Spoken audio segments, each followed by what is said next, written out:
ঠিক আছে, আমরা আমাদের আজকের ক্লাসটি তাহলে শুরু করি। রেওয়া মিল। তো রেওয়া মিল শিখতে গেলে আমাদের যেই সমস্ত বিষয়গুলো জানতে হবে বা যেই সমস্ত বিষয়গুলো আমার রেওয়া মিলে পরীক্ষায় আসে তা হচ্ছে সমন্বিত ক্রয় নির্ণয় করতে হবে, সমাপনী মজুদ পণ্য আমাকে নির্ণয় করতে বলতে পারে, ক্রয় আমাকে নির্ণয় করতে বলতে পারে, প্রারম্ভিক মজুদ আমাকে নির্ণয় করতে বলতে পারে। 2 নম্বর আছে রেওয়া মিলে যেই সকল দফা আসবে না তার পরিমাণ আমাকে নির্ণয় করতে বলতে পারে। এখন রেওয়া মিলে আসলে কোন দফাগুলো রেওয়া মিলে আসে না, ঠিক আছে, কোন দফাগুলো রেওয়া মিলে আমাদের আসে না আমরা একটু দেখি। সব সময় মনে রাখবে, আমি আগেই বলেছি চলতি সম্পদ এবং চলতি দায় আমাদেরকে কি করতে হবে, শিখতে হবে। স্থায়ী সম্পদ শিখতে হবে, আবার দীর্ঘমেয়াদী দায় আমাদের শিখতে হবে। রেওয়া মিলে যে সমস্ত দফা আসবে না তার ভিতরে অন্যতম হচ্ছে সকল সকল প্রারম্ভিক সম্পদ, সকল প্রারম্ভিক সম্পদ ও দায়, সকল প্রারম্ভিক সম্পদ ও দায়। একটা প্রারম্ভিক সম্পদ ছাড়া, সেইটা আমরা পরের স্লাইডে জানবো। তাহলে আপাতত আমরা মনে রাখি যে সকল প্রারম্ভিক সম্পদ এবং সকল প্রারম্ভিক দায় কি হয় না, রেওয়া মিলের অন্তর্ভুক্ত হয় না। যেমন থাকতে পারে প্রারম্ভিক হাতে নগদ, প্রারম্ভিক ব্যাংক জমা, প্রারম্ভিক প্রাপ্য হিসাব, প্রারম্ভিক প্রদেয় হিসাব। প্রারম্ভিক লেখার থাকেন অনেক সময় লেখা থাকে এইভাবে যে 1/1/2024, এইভাবেও যদি লেখা থাকে আমাদেরকে বুঝতে হবে সেটা কি, সেটা হচ্ছে প্রারম্ভিক। তো প্রারম্ভিক সকল সম্পদ এবং প্রারম্ভিক সকল দায় রেওয়া মিলে কি হয় না, অন্তর্ভুক্ত হয় না। ওকে, 3 নম্বরে বলছে নীতিগত ভুলের পরিমাণ নির্ণয় করো। আমরা যখন ভুল সংশোধনী রেওয়া মিল বা ভুল সংশোধনী জাবেদা যখন সামনের স্লাইডে শিখবো তখন আমরা জানতে পারবো যে নীতিগত ভুল আসলে কোনগুলো। স্পর্শনীয় সম্পদ, অস্পর্শনীয় স্থায়ী সম্পদের পরিমাণ নির্ণয়, এটা আসতে পারে। চলতি সম্পদ ও চলতি দায় নির্ণয়, এটা আসতে পারে। তারপরে আছে হচ্ছে মুনাফা জাতীয় আয় ও মুনাফা জাতীয় ব্যয় কি করো, নির্ণয় করো। রেওয়া মিল প্রস্তুত করো, অসমন্বিত ব্যয় হচ্ছে নির্ণয় করো। তো এই প্রশ্নগুলো আমার রেওয়া মিলে হচ্ছে কি হয়, পরীক্ষাতে আসে। ওকে, আমরা পরবর্তী স্লাইডে যাই। দেখো এখানে বলছে একাধিক হিসাবের নাম। এই স্লাইডটা আমরা হচ্ছে তোমাদেরকে গতকাল রাতে হোয়াটসঅ্যাপ গ্রুপে দিয়ে দিয়েছিলাম। যে একাধিক হিসাবের নামের ভিতরে দেখো প্রাপ্য দেনাদার হিসাব যেটা পরীক্ষাতে আসে, এই নামটা পরীক্ষাতে আসে বিক্রয় খতিয়ানের জের। বিক্রয় খতিয়ানের জেরও কি, বিক্রয় খতিয়ানের জের হচ্ছে প্রাপ্য অথবা দেনাদার হিসাব, যেটা হচ্ছে একটা চলতি সম্পদ। এই কারণে ওটা কি হয়, এই কারণে হচ্ছে এটা ডেবিট হয়, এই কারণে এটা ডেবিট হয়। ওকে, পরীক্ষাতে মাঝে মাঝে কিছু বোর্ড, যেমন হচ্ছে বিশেষ করে Barishal board, Dinajpur board, Comilla board, ওই সকল বোর্ডে এই নামটা পরীক্ষাতে থাকে, পুস্তক ঋণ। তো ঋণ দেখার পর আমরা মনে করি যে এটা হচ্ছে কি, এটা হচ্ছে দায়, কিন্তু আসলে সেটা কি না, দায় না। পুস্তক ঋণও হচ্ছে কি প্রাপ্য অথবা দেনাদার হিসাব। তার মানে পুস্তক ঋণ কোনো ঋণ নয়, এটা হচ্ছে কি চলতি সম্পদ, এটা হচ্ছে চলতি সম্পদ, এই কারণে হয় কি ডেবিট।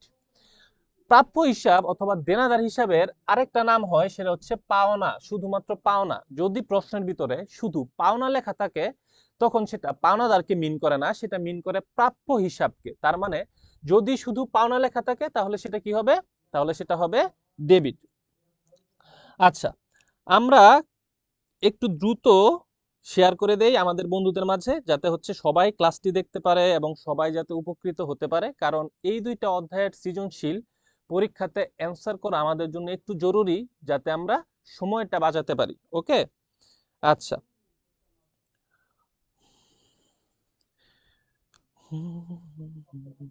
ওকে, তারপরে দেখি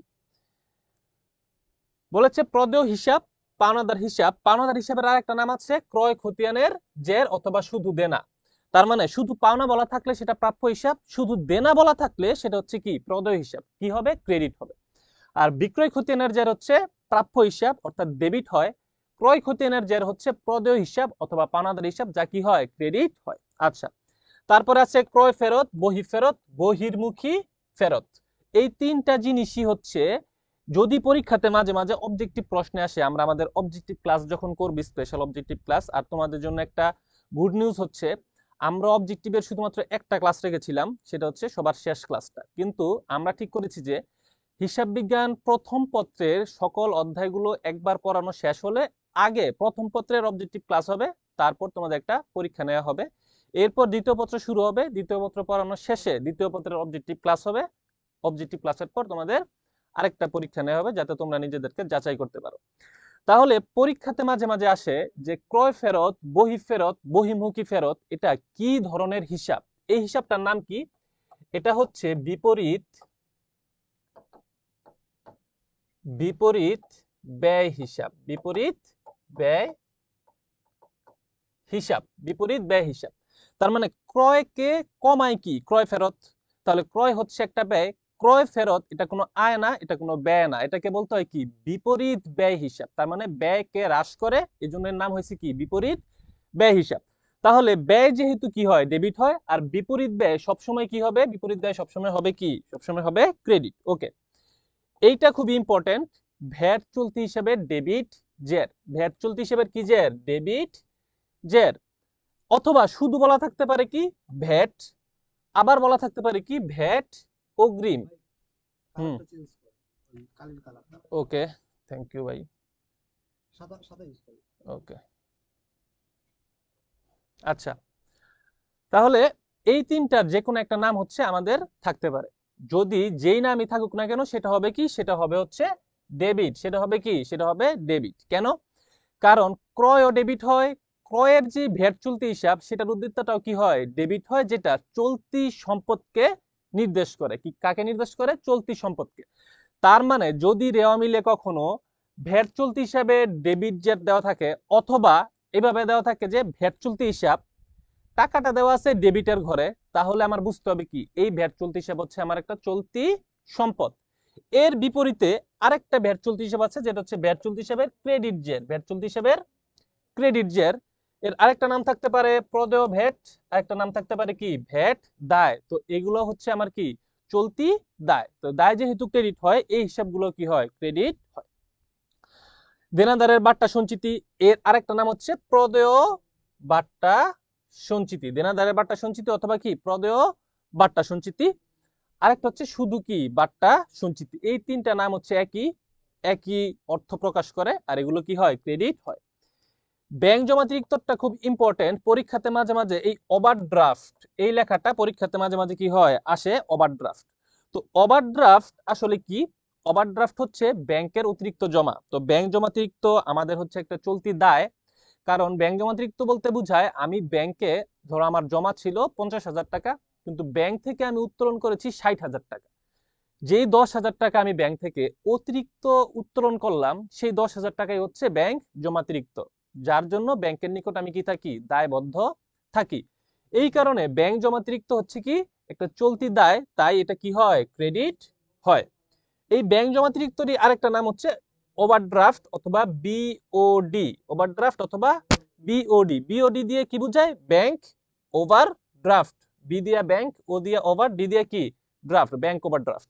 তো এটাও হচ্ছে কি? একটা চলতি দায়, কি হয়? ক্রেডিট হয়। বিনিয়োগের সুদ। বিনিয়োগের সুদের আরেকটা নাম থাকতে পারে বন্ডের সুদ, আরেকটা নাম থাকতে পারে লগ্নির সুদ। পরীক্ষাতে মাঝে মাঝে আসে লগ্নি, তো আমরা বুঝি না, লগ্নি আসে। তারপর আসে কি? লগ্নির পাশাপাশি আরো আসে প্রাঙ্গণ। প্রাঙ্গণ আবার আসে হচ্ছে প্রিমিসেস। প্রিমিসেস। তো এই প্রাঙ্গণ, প্রিমিসেস, এই সমস্ত জিনিস আসলে কি? একটা প্রতিষ্ঠান বা একটা কারখানা, একটা অফিসের সামনে দেখবা অনেক খালি জায়গা থাকে মাঠের মতো, যেটা হচ্ছে ফুল গাছ লাগানো থাকে, মানে অফিসের বা ব্যবসা প্রতিষ্ঠানের সৌন্দর্যের জন্য।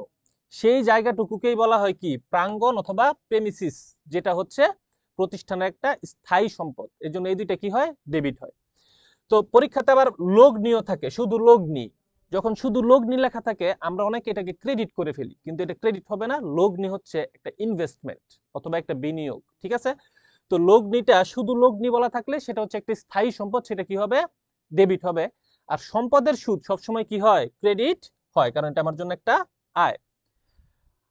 সবচেয়ে ইম্পর্টেন্ট যেই হিসাবের নাম, সেই হিসাবটা হচ্ছে অনার্জিত আয়।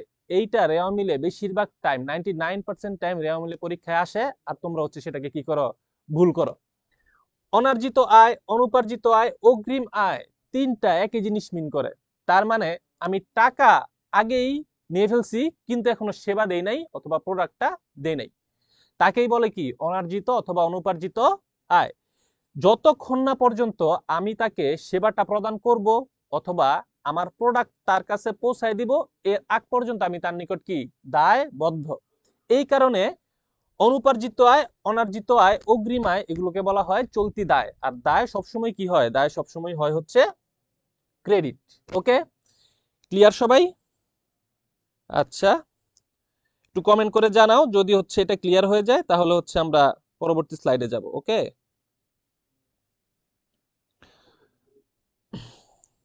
ওকে, এখানে দেখো বলা আছে রেওয়া মিলে কোন কোন দফাগুলো হচ্ছে আসবে না। রেওয়া মিলে কোন কোন দফা আসবে না। সকল প্রারম্ভিক সম্পদ ও দায়, সকল প্রারম্ভিক সম্পদ ও দায় কি হয় না, রেওয়া মিলে আসে না। ওকে, সকল প্রারম্ভিক সম্পদ ও দায়, এই যেখানে লেখা আছে প্রারম্ভিক হাতে নগদ, প্রারম্ভিক ব্যাংক জমা, প্রারম্ভিক প্রদেয় হিসাব, প্রারম্ভিক প্রাপ্য হিসাব, তো এই সকল প্রারম্ভিক যে হিসাবগুলো আছে সম্পদ এবং দায়ের, তা হচ্ছে কি হয় না, রেওয়া মিলে আসে না। ওকে, আচ্ছা, ঠিক আছে। কমেন্ট, তোমাদের কমেন্ট আমি দেখতে চাচ্ছি কিন্তু কমেন্টটা হচ্ছে দেখা যাচ্ছে না। ওকে, নাফিজা রহমান কেমন আছেন ভাইয়া? ভালো আছি। লাল কালি দিয়ে লেখেন। ওকে, লাল কালি নিয়েছি তোমাদের জন্য। একদম ক্লিয়ার নেই? কি ক্লিয়ার নেই? আচ্ছা, ওকে, লাল কালি নিয়েছি, এখন লেখাগুলো ক্লিয়ার হবে। আসসালামু আলাইকুম। ওয়ালাইকুম আসসালাম। প্রথম অধ্যায় শেষ হয়নি। প্রথম অধ্যায়ের ক্লাস আমরা হচ্ছে সামনের সপ্তাহে রবিবার এবং বুধবার আমাদের যে দুইটা রুটিন ক্লাস আছে, এই ক্লাসের বাইরে আমরা তোমাদেরকে জানিয়ে দেব যে কখন ক্লাসটা শুরু হবে। এটা এসএসসি, এটা এইচএসসি এর ক্লাস। এইচএসসি, ওকে, একটু পরে বুঝবা এইচএসসি এর ক্লাস যে। আচ্ছা, আগের ক্লাসটা হচ্ছে আমরা করাবো, সম্পূর্ণটা করাইনি, আমরা আগের ক্লাসটুকু করাই দিব। হ্যাঁ, এগুলার হচ্ছে পিডিএফ ফাইল আমরা তোমাদেরকে হোয়াটসঅ্যাপ গ্রুপেই হচ্ছে কি করে দিব, দিয়ে দিব। আর তোমাদের জন্য স্পেশাল সাজেশন বানানো হয়েছে এই দুইটা অধ্যায়ের, মাত্র 10টা সৃজনশীল। যেই 10টা সৃজনশীল করলে আমরা আশা রাখি তুমি যেই বোর্ডেরই হও না কেন, তোমার বোর্ডের যেই দুইটা সৃজনশীল পরীক্ষাতে আসবে ইনশাল্লাহ, এই 10টা সৃজনশীল করলে তোমরা সব অঙ্কগুলোই বা দুইটা অঙ্কই যে কোনো বোর্ডেরই হও না কেন তুমি ইনশাল্লাহ পরীক্ষাতে কিভাবে কমন পাবে। ওকে, শুরু করি তাহলে। বলছে হচ্ছে সমাপনী মজুদ পণ্য অব্যবহৃত মণিহারি, এই জিনিসটা খুবই ইম্পর্টেন্ট, একটু খেয়াল করো। বলছে কি সমাপনী মজুদ অব্যবহৃত মণিহারি, মণিহারি এবং মজুদ দুইটা একই রকম ভাবে কি করে আচরণ করে, একই রকম ভাবে আচরণ করে। তাহলে সমাপনী মজুদ পণ্য অব্যবহৃত মণিহারি রেওয়া মিলে তখনই আসবে না যখন ক্রয় আর প্রারম্ভিক মজুদ থাকবে, ক্রয় আর প্রারম্ভিক মজুদ থাকবে। ধরো ক্রয়ও আছে, প্রারম্ভিক মজুদও কি রেওয়া মিলে অন্তর্ভুক্ত আছে, তখন সমাপনী মজুদ পণ্য রেওয়া মিলে আসবে না। আবার মণিহারি রেওয়া মিলে আছে এবং প্রারম্ভিক মণিহারিও রেওয়া মিলে দেওয়া আছে, তখন রেওয়া মিলে যদি অবিবরিত মণিহারি থাকে সেটা রেওয়া মিলে কি হবে না, আসবে না। তার মানে কি, যদি ক্রয় এবং প্রারম্ভিক মজুদ থাকে তাহলে সমাপনী মজুদ আসবে না। আর যদি মণিহারি এবং প্রারম্ভিক মণিহারি থাকে তাহলে অবিবরিত মণিহারি কি হবে না, আসবে না। আচ্ছা, আবার মাঝে মাঝে কি হয়, প্রারম্ভিক মজুদ পণ্য এবং ক্রয় রেওয়া মিলে আসে না। তাহলে প্রারম্ভিক মজুদ আর ক্রয় কখন আসবে না, যদি সমন্বিত ক্রয় রেওয়া মিলে থাকে। সমন্বিত ক্রয় যদি রেওয়া মিলে থাকে তাহলে প্রারম্ভিক মজুদ আর ক্রয় আসবে না। তখন আসবে কি কি, তখন আসবে হচ্ছে সমন্বিত ক্রয়, আর আসবে কি, আর আসবে সমাপনী মজুদ। ক্লিয়ার? ওকে, সম্ভাব্য দায়, এটা কখনোই রেওয়া মিলে কি হয় না, আসে না। সম্ভাব্য দায় কখনোই কি হয় না, রেওয়া মিলে কি হবে না, আসবে না। ওকে, এখন কি লেখা বোঝা যাচ্ছে? সবাই লেখা বুঝতে পারতেছো? আচ্ছা, কি কালি দিয়ে লিখবো? নীল কালি। লাল কালি তো বুঝে যাওয়ার কথা। আচ্ছা, হলুদ ইউজ করি তোমাদের জন্য, ঠিক আছে, হলুদ ইউজ করি। আচ্ছা, হ্যাঁ, প্রারম্ভিক সম্পদ দায়রা মিলে আসে না। ওয়াইটি বাবা, ঠিক বলেছো তুমি। উম প্রথম অধ্যায় শেষ হয় নাই। প্রথম অধ্যায়ের কথা আমি বলছি, প্রথম অধ্যায় কখন নিব। প্রথম অধ্যায় আর সেকেন্ড অধ্যায়ের বাকি অংশটুকু আমি সামনের সপ্তাহে কি তোমাদেরকে নিয়ে দিব, ঠিক আছে। ওকে, ওটার জন্য টেনশন নাই। তোমরা কমেন্ট করো, আমি আসি কমেন্টে। এখন সবার কমেন্ট পড়বো, কোনো সমস্যা নেই। ওকে, আচ্ছা, দেখো আরেকটা জিনিস, সেটা হচ্ছে মোট লাভ। মোট লাভ দেয়া থাকলে, ধরো রেওয়া মিলে মোট লাভ দেওয়া আছে, তখন সমাপনী মজুদ পণ্য কি হবে, আসবে। শুধুমাত্র সমাপনী মজুদ পণ্যটা কি হবে, সমাপনী মজুদ পণ্যটা তখন আসবে। আসবে নাকি কি, মোট লাভ দেওয়া থাকলে সমাপনী মজুদ পণ্য আসে, কিন্তু প্রারম্ভিক মজুদ, ক্রয় বিক্রয়, প্রত্যক্ষ খরচ, প্রত্যক্ষ খরচের ভিতরে কি কি আছে, মজুরি, ক্রয় পরিবহন, আমদানি শুল্ক, জাহাজ ভাড়া, ডক চার্জ, কারখানার ব্যয়, ক্রয় ফেরত, বিক্রয় ফেরত, যেই সমস্ত হিসাবগুলো আমরা আর্থিক অবস্থার বিবরণীতে মোট লাভ নির্ণয় করার সময় কি করি, হিসাবভুক্ত করি, ওর কোনো কিছুই রেওয়া মিলে আসবে না যদি রেওয়া মিলে মোট লাভ দেয়া থাকে। শুধুমাত্র আসবে সমাপনী মজুদ। রেওয়া মিলে মোট লাভ দেওয়া থাকলে, রেওয়া মিলে কি দেওয়া থাকলে, মোট লাভ দেওয়া থাকলে শুধুমাত্র আসবে কি, শুধুমাত্র আসবে সমাপনী মজুদ। আর এই বাকি যেই সমস্ত হিসাবগুলো মোট লাভ নির্ণয় করার জন্য আমাদের দরকার, তার কোনো কিছুই কি হবে না, আসবে না। চলো আমরা এখন একটা গুরুত্বপূর্ণ জিনিস শিখি, সেটা হচ্ছে সমন্বিত ক্রয় কিভাবে নির্ণয় করে। দেখো, এই চার্ট বা এই ছকটা যদি তোমরা হচ্ছে কি করো, খাতায় লিখে নাও, এখনই সবার হচ্ছে খাতায় লিখে নেওয়া উচিত আমি মনে করি।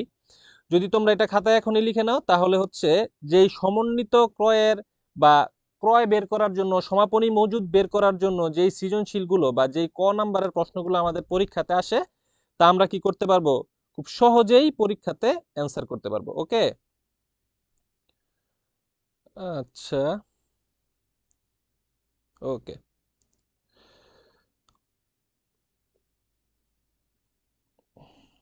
ওকে, দেখো,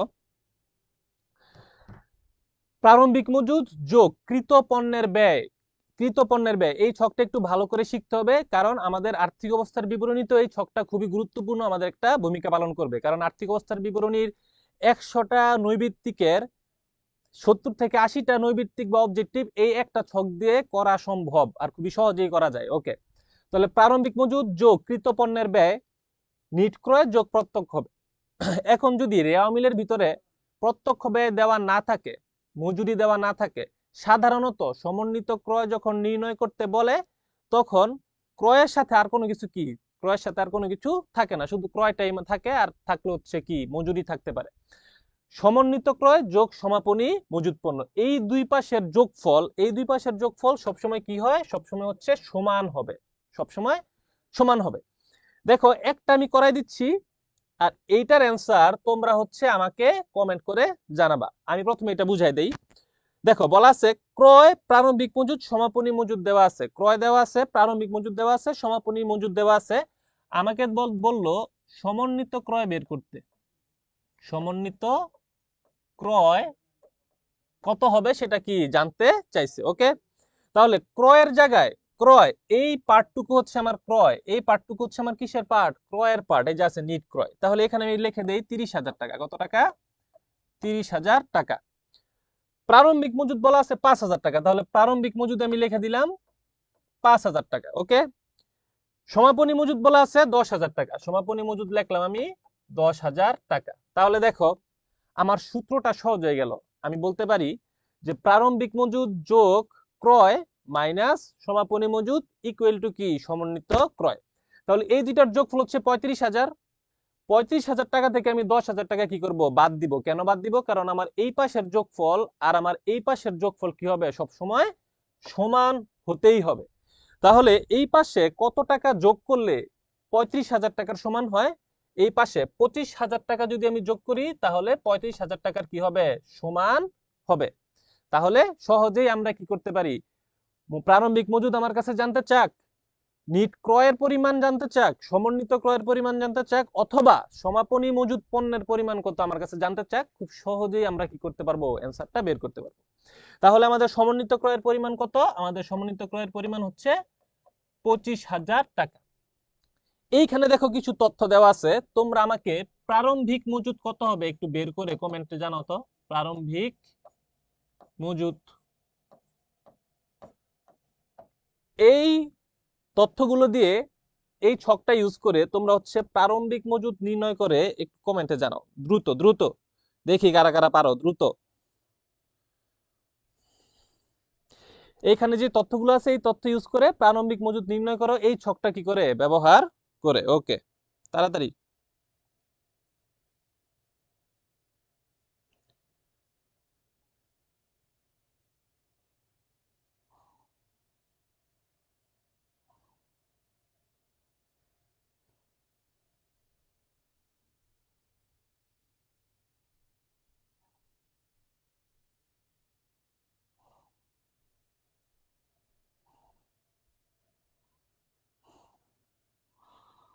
উত্তর দাও জলদি। 10,000। ওকে, 30, 30, 40, 45। ঠিক আছে, ফারহান ফরাজি, ভেরি গুড। 10,000। আর কেউ নাই না? ওকে, ঠিক আছে। উত্তর হবে কত টাকা? উত্তর হবে হচ্ছে 10,000 টাকা। কারণ দেখো, ক্রয় আছে কত? ক্রয় আছে হচ্ছে 30,000ই। সমাপনী মজুদ 10,000 নাই, সমাপনী মজুদ আছে এখন কত? 5,000 টাকা। সমন্বিত ক্রয় আছে 35,000 টাকা। তাহলে 5,000 আর 35,000 যোগ করলে হয় 40,000। ক্রয় আমাদের দেওয়া আছে 30,000, তার মানে প্রারম্ভিক মজুদ পণ্য হবে কত হাজার? 10,000 টাকা। তাহলে যদি মাঝে মাঝে রেওয়া মিলে এইভাবে প্রশ্ন জানতে চায় যে প্রারম্ভিক মজুদের পরিমাণ নির্ণয় করো কতে, তখন আমরা সহজেই সূত্রটা নিজেরাই বানাতে পারবো। সূত্রটা হবে কি? সমন্বিত ক্রয় যোগ সমাপনী মজুদ মাইনাস কি? মাইনাস ক্রয়। তাহলে আমি কি পাবো? আমার প্রারম্ভিক মজুদ পণ্য পাবো। ঠিক আছে, ওকে ওকে। আর কেউ কমেন্ট করলেন না? কমেন্ট করতে হবে, কমেন্ট করতে হবে, তাহলে হচ্ছে লেখলে হচ্ছে ভালোভাবে কি করা যাবে, শিখা যাবে। ঠিক আছে, আচ্ছা। ওকে, সমন্বিত ক্রয় শেষ। আমরা হচ্ছে একটু দ্রুত আগাই, পরবর্তী স্লাইডে যাই। ওকে, এখানে বলা হয়েছে যে সকল ক্রেডিট হিসাবের সঞ্চিতি কি হয়? ডেবিট হয়। সকল ক্রেডিট হিসাবের সঞ্চিতি কি হয়? ডেবিট হয়। মানে হিসাবটা যদি কি হিসাব হয়? হিসাবটা যদি ক্রেডিট হিসাব হয়, যেমন প্রদেয় হিসাব একটা ক্রেডিট হিসাব, ঠিক আছে, পাওনাদার হিসাব ক্রেডিট হিসাব, যে কোনো ক্রেডিট হিসাব হোক, একটা ক্রেডিট হিসাবের সঞ্চিতি সবসময় কি হবে? ডেবিট হবে। তার মানে কি? পাওনাদারের বার্তা সঞ্চিতি কি হবে? ডেবিট হবে, কারণ পাওনাদার কি? একটা ক্রেডিট। আবার বলছে সকল ডেবিট হিসাবের সঞ্চিতি কি হবে? ক্রেডিট হবে। যেমন প্রাপ্য হিসাব একটা ডেবিট, দেনাদার কি? ডেবিট। অবচয় কি? অবচয় একটা ব্যয়, ডেবিট। অনাদায়ী পাওনা কি? অনাদায়ী পাওনা হচ্ছে একটা ক্ষতি বা ব্যয়, কি হয়? ডেবিট হয়। তার মানে সকল ডেবিট হিসাবের যত কি আছে, সঞ্চিতি আছে, সবগুলো কি হবে? ক্রেডিট হবে। একদম সহজে মনে রাখার কি উপায়। আর ব্যতিক্রম হচ্ছে কি? ব্যতিক্রম হচ্ছে সাধারণ সঞ্চিতি, যেটা নিট মুনাফা থেকে কি করে রাখা হয়? ভবিষ্যতে ব্যবসাকে সম্প্রসারণ করার জন্য আলাদা হিসেবে রাখা হয়। ওকে, আচ্ছা। তোমরা লেখাগুলো ক্লিয়ার হলে একটু বলবা যে লেখাগুলো এখন ক্লিয়ার দেখা যাচ্ছে কিনা। আশা করি লেখাগুলো ক্লিয়ার দেখা যাওয়ার কথা এখন। ওকে ওকে, নীলিশাও কমেন্ট করেছো 10,000, very good. Irfan Sadim 10,000, very good. Okay okay, আলামিনও 10,000। ঠিক আছে, যারা পারছো তোমাদেরকেও অনেক ধন্যবাদ, ভেরি গুড। এভাবে পারতে হবে। আর ভুল সংশোধনী পর্যন্ত অবশ্যই থাকতে হবে। ভুল সংশোধনীটা খুব ইন্টারেস্টিং হবে, খুব ভালোভাবে শিখতে পারবে আজকে আশা করি। ওকে, আচ্ছা। মুহিত 10,000, ওকে, ক্লিয়ার। তাহলে আমরা পরবর্তী স্লাইডে যাই। আচ্ছা, এখানে বলা হয়েছে সকল ডেবিট হিসাবের সুদ কি হবে? ক্রেডিট হবে। সকল ডেবিট হিসাবের সুদ কি হবে? কি হবে? ক্রেডিট হয়, অর্থাৎ আয় হয়। কি জাতীয় আয়? মুনাফা জাতীয় আয়। মুনাফা জাতীয় আয়। মুনাফা জাতীয় আয় হয়। সকল ডেবিট হিসাবের সুদ ক্রেডিট হয়, অর্থাৎ মুনাফা জাতীয় আয় হয়। যেমন দেখো, ব্যাংক জমা এটা হচ্ছে ডেবিট, তাহলে ব্যাংক জমার সুদ কি হবে? ক্রেডিট হবে এবং মুনাফা জাতীয় আয় হবে। উত্তোলন, উত্তোলন হচ্ছে ডেবিট, তাহলে উত্তোলনের সুদ কি হবে? ক্রেডিট হবে এবং মুনাফা জাতীয় আয় হবে। একইভাবে বিনিয়োগের সুদ, আমানতের সুদ ইম্পর্টেন্ট। প্রদত্ত ঋণ, প্রদত্ত ঋণ হচ্ছে আমি একজনকে ঋণ প্রদান করছি, তাহলে এটা একটা চলতি সম্পদ, তার কাছ থেকে আমি টাকা পাবো। প্রদত্ত ঋণ হচ্ছে একটা চলতি সম্পদ, কি হয়? ডেবিট হয়। তাহলে প্রদত্ত ঋণের সুদটা কি হবে? ক্রেডিট হবে। তার মানে একটা মুনাফা জাতীয় আয়। এটা হচ্ছে সহজে মনে রাখার কি একটা টেকনিক। ওকে, আচ্ছা। পরে বলছে সকল ক্রেডিট হিসাবের সুদ, সকল ক্রেডিট হিসাবের সুদ কি হয়? ডেবিট হয় অথবা ব্যয় হয়। কি ধরনের ব্যয়? মুনাফা জাতীয় ব্যয়। যেমন মূলধন হচ্ছে ক্রেডিট, মূলধন কি? মূলধন হচ্ছে ক্রেডিট, তাহলে মূলধনের সুদ কি হবে? ডেবিট হবে, মুনাফা জাতীয় ব্যয়। ঠিক আছে, এটা মাথায় রাখবা। আমরা অনেক সময় মূলধনের সুদটাকে ক্রেডিট করে দেই, উত্তোলনের সুদটাকে ডেবিট করে দেই। উত্তোলন যেহেতু ডেবিট, উত্তোলনের সুদ হবে ক্রেডিট। আবার মূলধন যেহেতু ক্রেডিট, মূলধনের সুদ হবে কি? ডেবিট। ওকে, তারপর আছে ঋণের সুদ, ব্যাংক ঋণের সুদ, অথবা ব্যাংক আরেকটা থাকতে পারে, সেটা হচ্ছে ব্যাংক জমাতিরিক্তের সুদ। ব্যাংক জমাতিরিক্তের সুদ, ব্যাংক জমাতিরিক্তের সুদ, সেটাও কি হয়? সেটা হচ্ছে মুনাফা জাতীয় ব্যয়, অর্থাৎ কি হয়? ডেবিট হয়। ক্লিয়ার? আচ্ছা, এখন দেখো এখানে আমরা একটা রেওয়া মিল দিছি। এই রেওয়া মিল থেকে তোমরা এখন ডেবিট এবং ক্রেডিট নির্ণয় করো। নির্ণয় করে একটা একটা করে আমরা দেখাই দেই, আর তোমরা হচ্ছে মনে মনে ভাবতে থাকো যে কোনটা ডেবিট কোনটা ক্রেডিট, আমার সাথে মিলায় নাও। মূলধন, মূলধন কি হয়? মূলধন হয় হচ্ছে ক্রেডিট। ওকে, যাদেরটা মিলবে তারা তো ভালো পারো। ওকে, কলকবজা, এটা একটা কি? স্থায়ী সম্পদ। কলকবজা কি হবে? কলকবজা হবে ডেবিট। নগদ, নগদ একটা কি? নগদ হচ্ছে আমার একটা চলতি সম্পদ। নগদ হচ্ছে আমার একটা কি সম্পদ? চলতি সম্পদ। তাহলে ও সরি, নগদ হচ্ছে চলতি সম্পদ। আর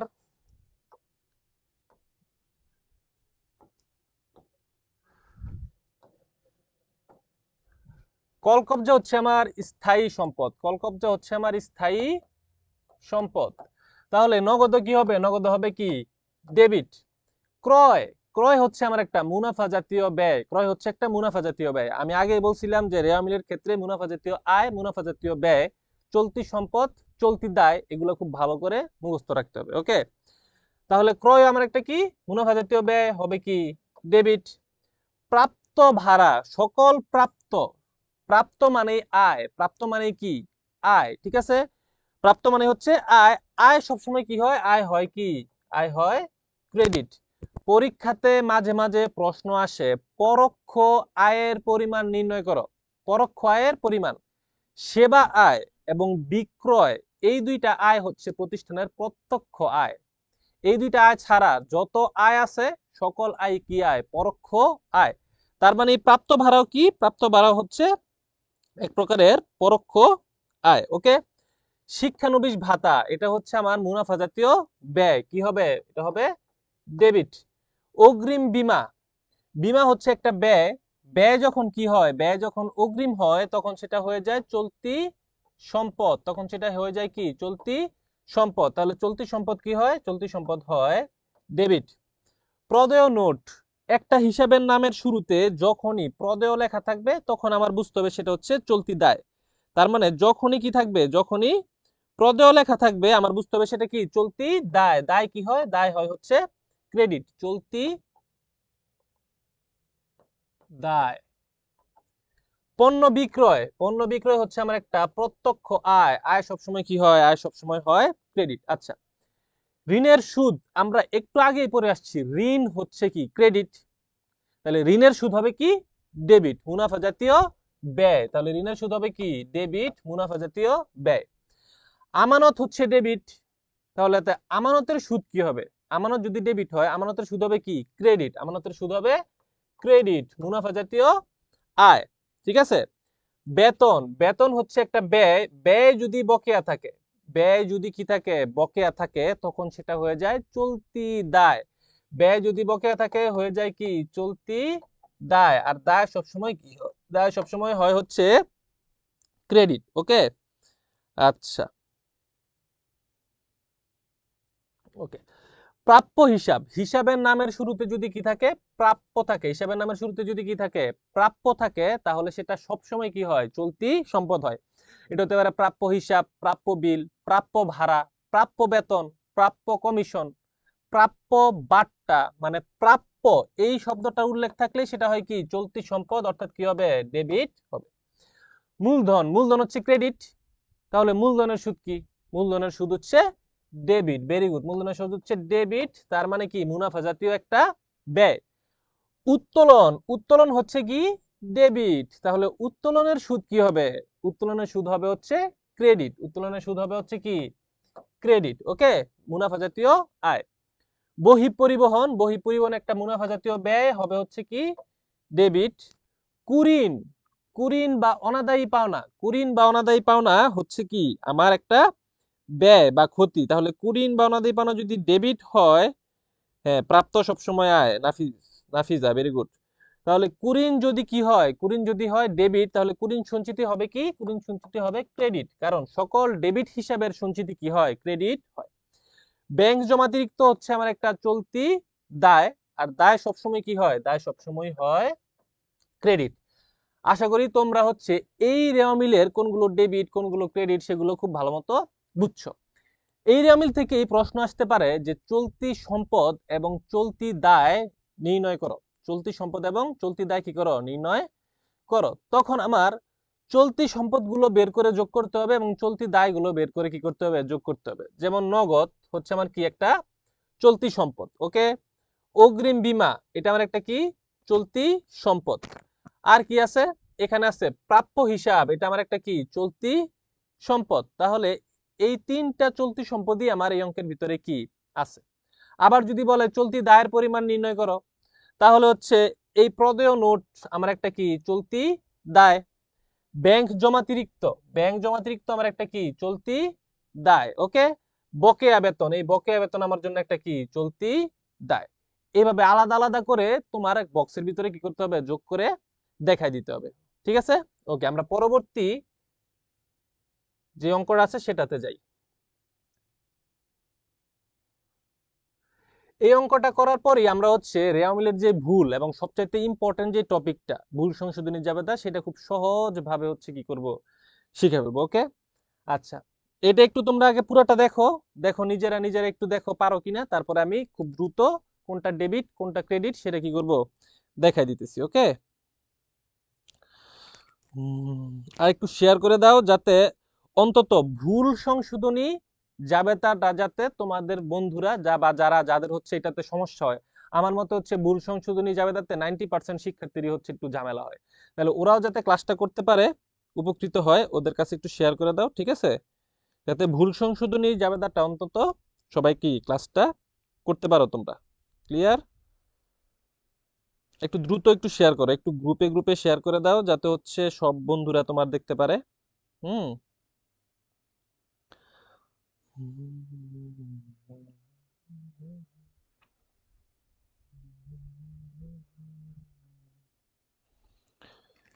এই তো ভালো আছি।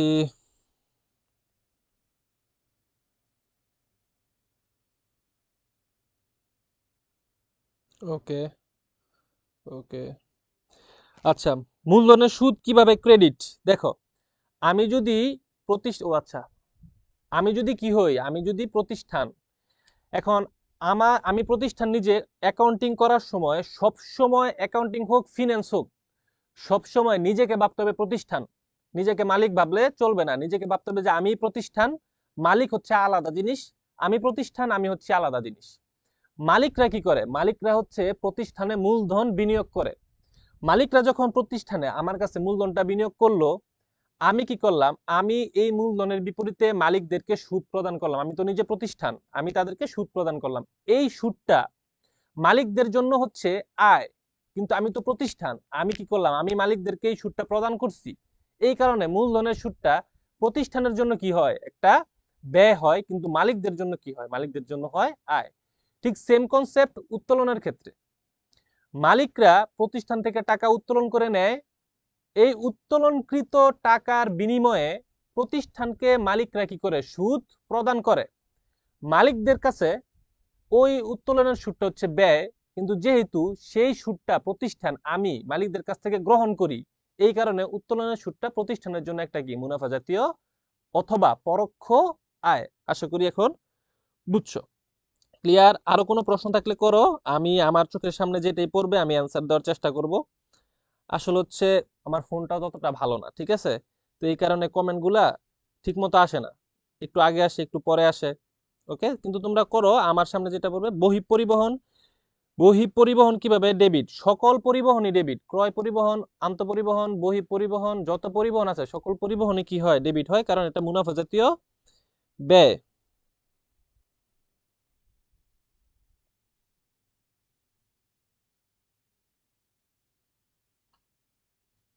আচ্ছা, একজন প্রশ্ন করেছে, খুবই ইম্পর্টেন্ট প্রশ্ন, যে বিনিয়োগের সুদ পরিচালনায় ক্রেডিট হয় আবার চলতি সম্পদে বিনিয়োগের সুদ ডেবিট পাশে, তাহলে বুঝবো কিভাবে কোনটি অপরিচালনায় আর কোনটি চলতি সম্পদ? দেখো, এর ভিতরে একটা ক্ষুদ্র কনসেপচুয়াল একটা সমস্যা আছে। বিনিয়োগের সুদ, শুধু বিনিয়োগের সুদ যখন বলা থাকবে তখন সেটা বুঝতে হবে কি, তখন সেটা হচ্ছে আমার আয়, অলরেডি আয় হয়ে গেছে, বিনিয়োগের সুদ আমি পেয়ে গেছি, তখন সেটা হবে আমার অপরিচালন আয়। ক্লিয়ার? কিন্তু বিনিয়োগের সুদটা যদি বাকি থাকে, বকেয়া থাকে, তার মানে আমার আয়টা কি আছে? বকেয়া আছে। বকেয়া বিনিয়োগের সুদ যখন থাকবে তখন সেটা কি হবে? তখন সেটা হবে চলতি সম্পদ। আমরা আর্থিক অবস্থার বিবরণীর অধ্যায়টার ভিতরে যখন পড়তে যাব তখন হচ্ছে আমরা বিনিয়োগের সুদ কিভাবে বকেয়া বিনিয়োগের সুদ হয় ওই জিনিসটা খুব ক্লিয়ারলি আমি তোমাদেরকে বুঝাই দিব। কিন্তু আপাতত মনে রাখো যে বিনিয়োগের সুদটা হচ্ছে ক্রেডিট, আর এই সুদটা যদি বকেয়া থাকে তাহলে হয় কি? ডেবিট, মানে চলতি সম্পদ হয়। আমরা জানি আয় বকেয়া থাকলে কি হয়? চলতি সম্পদ হয়। ওকে,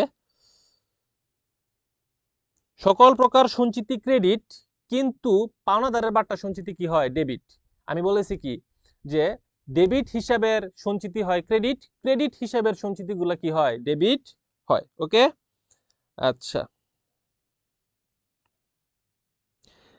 কৃতপণ্য, কৃতপণ্যের ব্যয়, এই এই জিনিসটা হচ্ছে আমরা যখন এই ক্লাসে আজকে বোঝানোর মতো সময় নাই, আমরা যখন চতুর্থ ক্লাসে আর্থিক অবস্থার বিবরণী পড়বো তখন কৃতপণ্যের ব্যয়, বিকৃত পণ্যের ব্যয়, বিক্রয় যোগ্য পণ্যের ব্যয়, কোন ব্যয়টা আসলে কি বুঝায় সেটা একদম ক্লিয়ারলি তোমাদেরকে বুঝাই দিব। ওকে, আচ্ছা।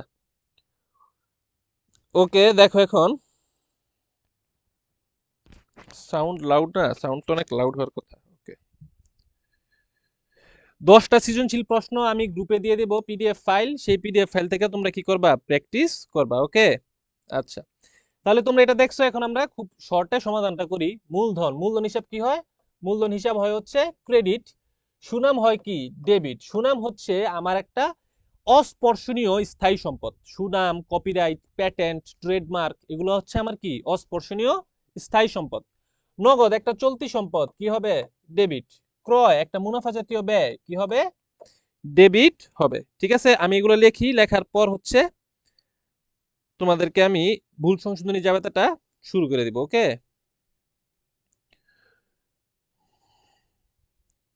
আচ্ছা। অনাদায়ী পাওনা, এটা হচ্ছে আমার একটা ব্যয়, এটাও কি হবে? এটাও হবে হচ্ছে ডেবিট। ক্লিয়ার? প্রারম্ভিক মজুদ পণ্য, প্রারম্ভিক মজুদ পণ্য, এটা কি হয়? এটা হয় হচ্ছে ডেবিট। সমাপনী মজুদ, এটা কি হবে না? রেওয়া মিলে আসবে না। কেন আসবে না? কারণ ক্রয়ও আছে আবার প্রারম্ভিক মজুদও কি রেওয়া মিলে অন্তর্ভুক্ত আছে। প্রদেয় বেতন, প্রদেয় বেতন হচ্ছে আমার একটা কি? চলতি দায়, হবে হচ্ছে ক্রেডিট। পণ্য বিক্রয় একটা প্রত্যক্ষ আয়, আয় সবসময় ক্রেডিট হয়। এই যে প্রিমিসেস পাওয়া গেছে, তাহলে প্রিমিসেস এর আরেকটা বাংলা আছে, বাংলাটা হচ্ছে গিয়ে কি? প্রাঙ্গণ। প্রিমিসেস এর বাংলা কি? প্রাঙ্গণ। তাহলে এটাও কি হয়? এটা হয় হচ্ছে ডেবিট, স্থায়ী সম্পদ। গ্রন্থসত্ত্ব, গ্রন্থসত্ত্বের আরেকটা নাম আছে, সেটা হচ্ছে কপিরাইট। সেটা হচ্ছে কি? কপিরাইট। তাহলে কপিরাইট বা গ্রন্থসত্ত্ব যেটাই থাকুক সেটা কি হবে? সেটা হবে হচ্ছে ডেবিট, কারণ এটা হচ্ছে আমার কি? এটা হচ্ছে আমার অস্পর্শনীয় একটা কি? সম্পদ। এই যে আসছে কি? ওভারড্রাফট, ওভারড্রাফট কি ছিল? ব্যাংক জমাতিরিক্ত। তাহলে এটা হচ্ছে আমার চলতি দায়, দায় সবসময় কি হয়? দায় সবসময় হয় হচ্ছে ক্রেডিট। এই যে পাওয়া গেছে পুস্তক ঋণ, এই পুস্তক ঋণ কি? এটা কি ঋণ? পুস্তক ঋণ কখনো কোনো কিনা ঋণ না। পুস্তক ঋণ হচ্ছে পুস্তক ঋণ হচ্ছে প্রাপ্য হিসাব, পুস্তক ঋণ হচ্ছে প্রাপ্য হিসাব। ঠিক আছে, তাহলে এটা কি হবে, যেহেতু এটা চলতি সম্পদ, এটা হবে হচ্ছে ডেবিট। উপভাড়া একটা পরোক্ষ আয় অথবা মুনাফা জাতীয় আয়। পরোক্ষ আয় আর মুনাফা জাতীয় আয় একই। ঠিক আছে, সকল আয় হচ্ছে কি মুনাফা জাতীয় আয়। শুধু আমি সম্পত্তি বিক্রয় করার পর যে টাকা পাই সেটা হচ্ছে আমার মূলধন জাতীয় আয়। এছাড়া সকল আয় কি আয়, সকল আয় হচ্ছে মুনাফা জাতীয় আয়। এই মুনাফা জাতীয় আয় আবার হচ্ছে দুই প্রকার, একটা হচ্ছে প্রত্যক্ষ মুনাফা জাতীয় আয় আর একটা পরোক্ষ মুনাফা জাতীয় আয়। প্রত্যক্ষ মুনাফা জাতীয় আয় দুইটা হিসেবই থাকে, সেবা আয় আর কি বিক্রয়। এই দুইটা হিসাব ছাড়া যত আয় আছে সকল মুনাফা জাতীয় আয় কি পরোক্ষ আয়। তাহলে উপভাড়ার একটা পরোক্ষ আয়, আয় কি হবে, আয় হবে ক্রেডিট। এই যে দেখো সুন্দর একটা জিনিস, বিক্রয় ভ্যাট। এই বিক্রয় ভ্যাটটা কি আমি এখন বলবো না, এটা তোমরা কমেন্টে বলবা যে বিক্রয় ভ্যাটটা আসলে কি। লগ্নির সুদ, লগ্নি হচ্ছে ডেবিট, একটা আমার বিনিয়োগ, তাহলে লগ্নির সুদ কি হবে, লগ্নির সুদ আমার একটা মুনাফা জাতীয় আয়, আয় হয় কি ক্রেডিট। বাট্টা, বাট্টা সঞ্চিতি হবে কি, হবে হচ্ছে ক্রেডিট। এই যে অনার্জিত আয় অথবা অনুপার্জিত আয় অথবা অগ্রিম আয়, এটা হচ্ছে আমার চলতি দায়, দায়টা কি হয়, দায়টা হয় হচ্ছে ক্রেডিট। এখন তোমরা যারা লাইভটি দেখতেছো তারা আমাকে বলো যে এই বিক্রয় ভ্যাট, এই বিক্রয় ভ্যাটটা কি ডেবিট হবে নাকি ক্রেডিট হবে, বিক্রয় ভ্যাটটা কি ডেবিট হবে নাকি ক্রেডিট হবে, একটু বলো তো দেখি বিক্রয় ভ্যাটটা কি হবে।